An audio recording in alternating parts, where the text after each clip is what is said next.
ഭാര്യ ഭർത്താക്കന്മാർക്കിടയിൽ പിണക്കങ്ങൾ സ്വാഭാവികമായിട്ടും ഉണ്ടാകുന്ന ഒരു കാര്യമാണ്. പലപ്പോഴും നിങ്ങളൊരു കാര്യം ചിന്തിച്ചിട്ടുണ്ടോ? നമ്മൾ ഈ ദേഷ്യപ്പെടുന്നത് അല്ലെങ്കിൽ നമ്മൾ ഭയങ്കര ഷൗട്ട് ചെയ്ത് സംസാരിക്കുന്നത് അതല്ലെങ്കിൽ അതുപോലെ ഭാര്യ ഭർത്താക്കന്മാർക്കിടയിൽ ഉണ്ടാകുന്ന പല പ്രോബ്ലങ്ങളും, അത് ഭാര്യൻ്റെ അടുത്ത് ഭർത്താവിനാവട്ടെ, ഭർത്താവിൻ്റെ അടുത്ത് ഭാര്യക്കാവട്ടെ, യഥാർത്ഥത്തിൽ ഇത് അപ്പം നടന്ന ആ ഒരു പ്രശ്നം കൊണ്ട് വന്നൊരു സാധനമേ ആയിരിക്കാൻ ചാൻസ് വളരെ കുറവാണ്.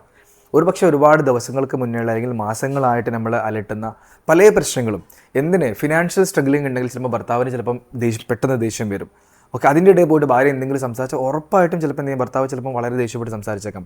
ഭാര്യ ഇച്ചിരി തടിയുള്ള ആളാണെന്ന് വെച്ചോ, അപ്പോൾ ആ തടിയെക്കുറിച്ച് ആരെങ്കിലും ഒരാൾ കളിയാക്കിയെന്ന് വെച്ചോ, അല്ലെങ്കിൽ തമാശ പറഞ്ഞു, അത് ചിലപ്പോൾ ആൾ ഭയങ്കര പിന്നെ ടെൻഷനായിട്ട് ഇരിക്കുന്ന സമയത്ത് ഭർത്താവ് എന്ത് പറയും, ആൾക്ക് ചിലപ്പോൾ പെട്ടെന്ന് എന്ത് ചെയ്യും, ദേഷ്യം വരും. അപ്പം ഞാൻ പറഞ്ഞു വരുന്നത്, മറ്റെന്തോ കാരണങ്ങൾ കൊണ്ട് നമ്മൾ മെൻ്റലി അൺഫിറ്റാണ്.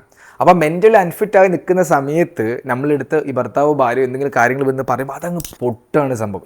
ഇതാണ് യാഥാർത്ഥ്യം.